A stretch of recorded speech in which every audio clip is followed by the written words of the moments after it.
What is up? Welcome to This Way Wild. I am currently on my way to Denver, Colorado. I spent last night near Meadow Hot Springs before realizing that all the skin on my left foot is gone because I fell and I didn't want it to get infected. So I'm now driving across central Utah bound for Denver with the plan of arriving in Denver Monday morning to drop off my camper so that I can have some insulation finally. I think it'll make the camper way more usable, way more viable. So it should help with moisture management as well as just really finishing it out and making it feel nicer. To do that, they have to remove the camper completely from my truck. And I'm gonna leave my truck with them for 4 days while I fly back to Arizona for a photo shoot on Tuesday, with the shoot being on Wednesday, and another shoot Thursday, and then fly back Friday. And then road trip from Denver back to Phoenix. The I-70 corridor through Utah and central Colorado is just an incredible drive. I'm currently reflecting on just how ambitious this trip is. It's a lot to try to cram so much work and miles into such a short amount of time.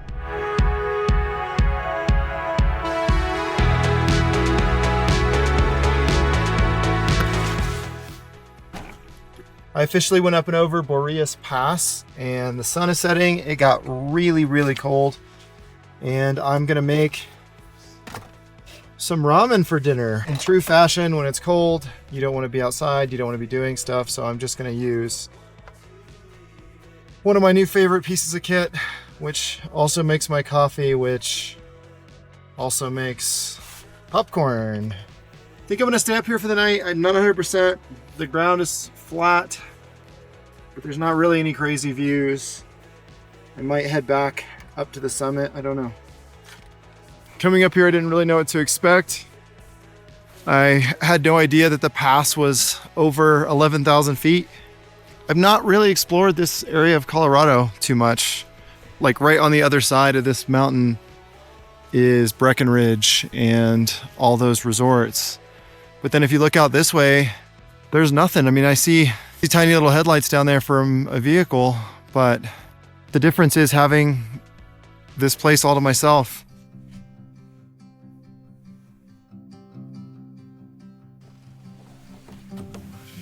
Oh wow. Good morning. It is chilly. I fell last week and I really hurt my foot.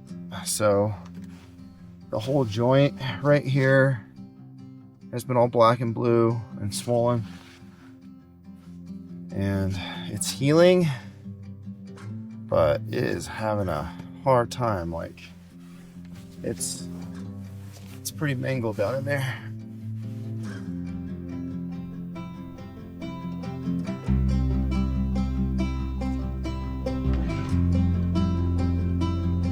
Had to get some snow photos. I need some warm breakfast, but I don't think I have anything to make. I'm going to have to pivot at some point soon and go explore, or at least drive off the mountain.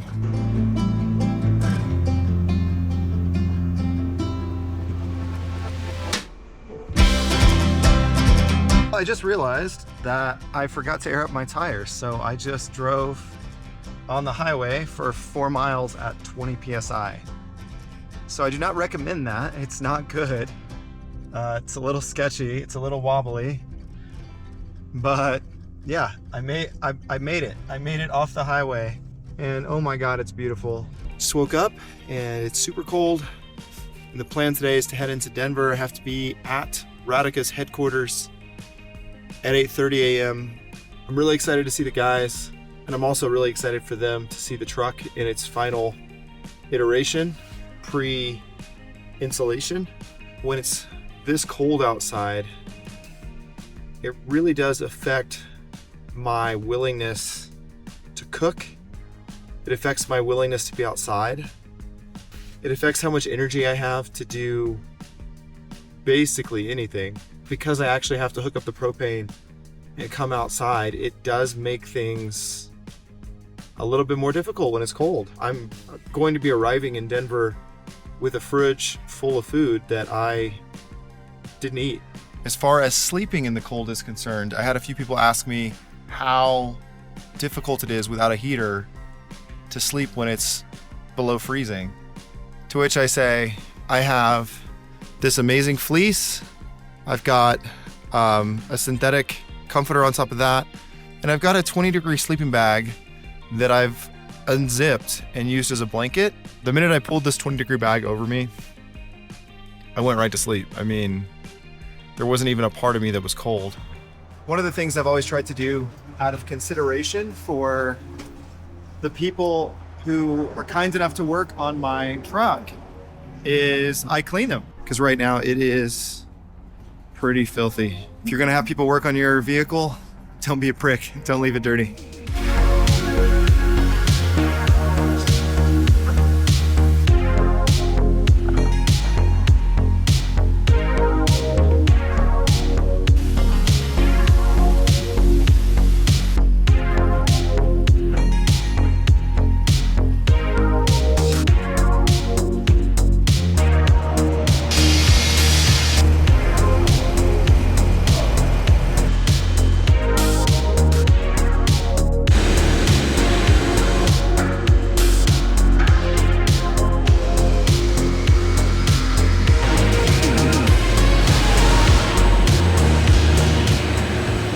I'm here on this trip getting insulation installed. Yep. So how did all that come about? I mean obviously like having insulation is great whether it's summer or winter, but like when did you guys start offering that to your customer base? We started offering it about a year ago now. Fall of last year. And insulation was probably the #1 request since the beginning of Radica. Well, it offers the sound deadening and all that. Sound deadening and just a hard shell camper is much easier to insulate than something with canvas or moving, a moving roof. We're actually able to fully insulate it, get a R7 value, and in a small space like that, you can really hold heat in. I had a crazy, incredible summer, and it was really only possible thanks to you guys. It's awesome. I mean, I didn't have to set up a tent. I didn't have to stake anything down. I didn't have to worry about wild animals. Yeah, and I think it's really cool, like how we met each other and ultimately got you into a Moonlander. First and foremost, the camper I think is at the epicenter, and if you look at the truck and the aesthetic, I mean, your brand, it literally is at the forefront, the epicenter of basically everything I'm doing. So it makes it really easy to grab, I'm not going out and grabbing content. I'm just shooting my truck. You're just living life. Yeah. And that's what's so great about it. I mean, that's why we wanted to team up with you specifically, because we knew that it wasn't just a commercial. You're actually using this for your daily routine here. Just going into it knowing that everything is going to break except the camper. Hey, that means we're doing our job. Even talking to the guys at the overlanding shop, when my awning tore off, they were actually worried because of aluminum. It's a little softer. Sure. They're actually worried it was going to affect the camper. So when I brought it back in to have the new awning reinstalled, Louis was walking around going like, holy shit, like the camper didn't even bulge, It didn't flex, and they drilled straight into the frame. Right. Yeah, we designed the camper to be strong enough to let people stand on the roof. Yeah. And, the result is that you have a bomber shell that you can mount stuff to. And it just helps you feel safe at night when you're sleeping, knowing that you're protected. Everyone, this is Freddie. What's up, guys? Freddie got married recently, and he's a stud, and I got to hear about all the fun stuff. I'm taken, sorry, ladies. Right? What's up, dude? It's good to see you, brother. What's up, buddy? I really wanted to make sure that I got a chance to talk to you and Luke both, because like I was telling him, none of this would be possible without you guys. I hit a point in my life where my career was going really well, but I had just gotten divorced, and everything that I was doing with work, with my clients, everything was going really well, except for something was missing, right? And there's an excitement factor I think that I have now, where I don't really know what's gonna happen, but I keep just investing in the right people and spending time with the right brands and kind of trusting my gut. Yeah. And I don't feel restricted anymore. I mean, that's very relatable, because with this job, I was kind of lost too. I started as a welder. I was one of the first 3 guys, and investing in people like Luke and other people that work here, it just made my life better. The first 5 months of me working at Radica as a welder, I didn't even know what overlanding was. And then I didn't even know that Luke invented something that's never been done, the sleeping over the truck bed rails, east to west.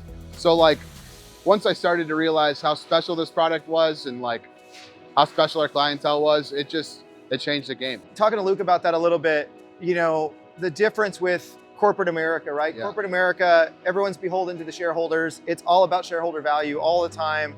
But with businesses like this, I mean, I don't think people stress the importance of culture enough. Like, company culture is so critical. Like, there's so many brands out there that were founded by people like yourselves that were like, all of my options suck. Yeah. I guarantee, had I chosen to go with a different camper brand, I wouldn't be sitting here with them having a conversation, sitting by like this amazing fire. This stuff doesn't happen. We take pride in our customer service, but like, we're real people. We want to have real conversations and do cool shit like this. Like, I'm at work on a Monday and I'm filming a video in camping chairs in the bay doors. To me, if I were to look at it 4 years ago, I'd have been like, no way. If I could talk to 4 years ago Freddie, I'd be like, okay, for sure. And look at where we are. Look at what I'm doing for my work. It's nuts. All right, so I'm in downtown Denver. The camper is officially off the truck. I had a great time talking to Freddie and Luke, and I booked a hotel for the night. This is called the Urban Cowboy in Denver, and I found out that I have a tub, and I'm really excited about it. I haven't taken a bath or a shower in 4 or 5 days because I've been on the road trying to get out here, so this is gonna be fun. As much as I like to live on the road and be a dirtbag, I also love really interesting hotels. Urban Cowboy in Denver, check it out.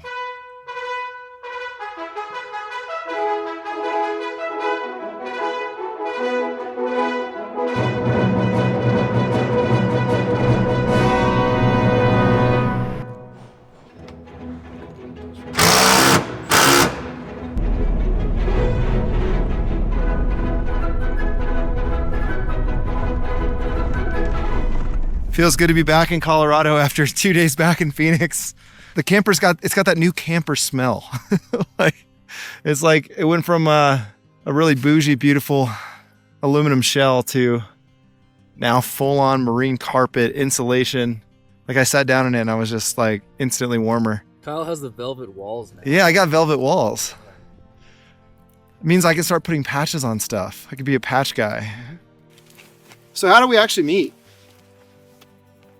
Last summer, Arizona, near Flagstaff. Oh, it was at Into the World. Yeah. Yeah, you were up at Into the World, or Edge of the World. Yeah. With that guy, that crazy old guy that had the awesome camper. Yeah, Brad. He did all that crazy work. I mean, it was one of the coolest things I've ever seen. He had like a little wood-burning camp stove, like in the corner. He had the actual cast iron stove built into his camper. He has a Toyota Sun Raider, and his YouTube channel is Sun Roamer Overland. Yeah. And he built almost everything himself from scratch. You know, hand built, suspension up to renovating the entire cabin. That had to be one of the coolest campers I think I've ever seen. Yeah. And then you were doing, like, you basically did a year and a half just living basically in the bed of your Tacoma with a cap on it, 6-foot bed, right? Yep, I did 4 months in the truck, and then I did the rest of that time basically living out of a backpack, traveling around different countries. I tried to steal Kyle's truck. He told me he had work in Phoenix, and he was gonna have to fly from Phoenix, fly to Colorado, fly back and forth. And I was like, dude, I'll just drive it to you. I'll just drive it back to Phoenix. You just buy me a plane ticket home. Right. No, this is But this is better. We can actually so much better. Yeah, and not only that, but I feel like I'm the type of person where I always want to do the hard thing, whatever it is. Like, if something's inconvenient or difficult, I'm like, yeah, like I want to do that. It's part of my mania, part of my craziness, but also, to me, it just makes for a way more interesting life. I mean, I found that across the board. Like when I lived in the Canary Islands, when I lived in London, like it's like when you lived out of a suitcase. When I lived out of a suitcase for like 8 years, yeah. Yeah, it's really, to me, it's really just about, you know, what sounds more interesting. And oftentimes for me, I will make the choice based on what sounds more interesting. Like the truck came out of the fact that I was like, okay, when it's 115 in Phoenix, I don't want to be there and I don't want to have to be there. So that's not very interesting to me. So then I went to renew my lease and I'm like, renewing my lease doesn't sound very interesting. Don't get microwaved. Right? No more bills. No more bills. Well, dude, I'm grateful to be out here. We're going to be joined by Luke, who started Radica in his garage. So he's on his way out to us now. Got some new products that are just really cool. It's a great company.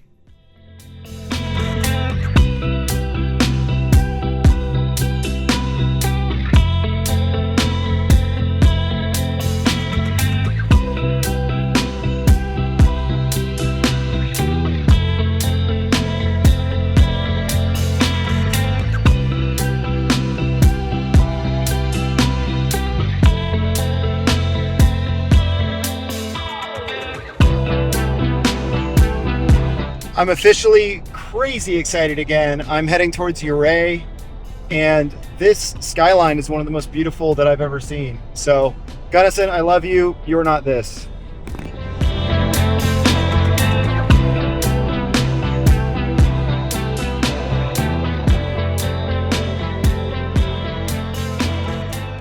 I'm currently walking down the street in Ouray, Colorado. It has to be one of my favorite Colorado mountain towns. It's in a little box canyon. What a beautiful day.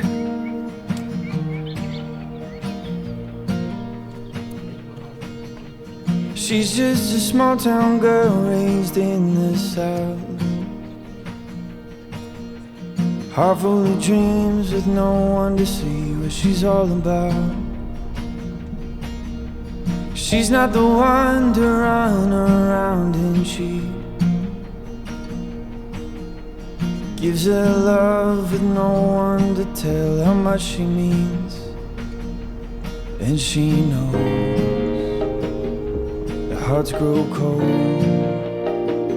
the longer it goes, that you can't let go, but you gotta let go to the sound in the noise. All right, this is officially one of the scarier things I've ever done. I'm backing down a steep, rutted out, one lane alpine road that is covered in deadfall. So this area burned a year or two ago, and I reached a point where I wasn't comfortable going any further. So the road looked like it had washed out, or there was a landslide, and somebody had paved it over, and there were clearly tire tracks. But basically I would have had to get my truck completely sideways, like leaning off the cliff in order to go down it. So now I am using my backup camera to back down this road, and I am fucking terrified. This is one of the scarier things that I've ever done in the truck, and I don't recommend this for anybody. But I had to film it, so I'm gonna put my camera down so that I don't slide off the side, and wish me luck.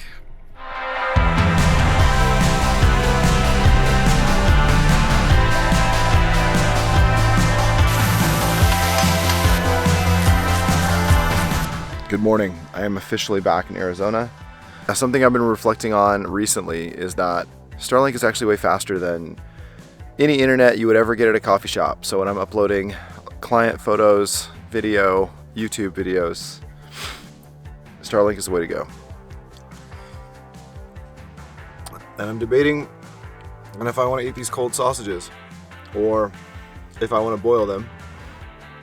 I really don't want to get pans out. Doing dishes on the road is my least favorite thing. As far as reflection time goes, I've had so much on my plate. And I know that's not an excuse, but between photo shoots for clients and YouTube, and I broke my foot, and then driving to Denver to have the insulation installed in the camper, it's just kind of pushed me to my limit. But I promise I'll have something out soon. Anyway, that's my reflection for now.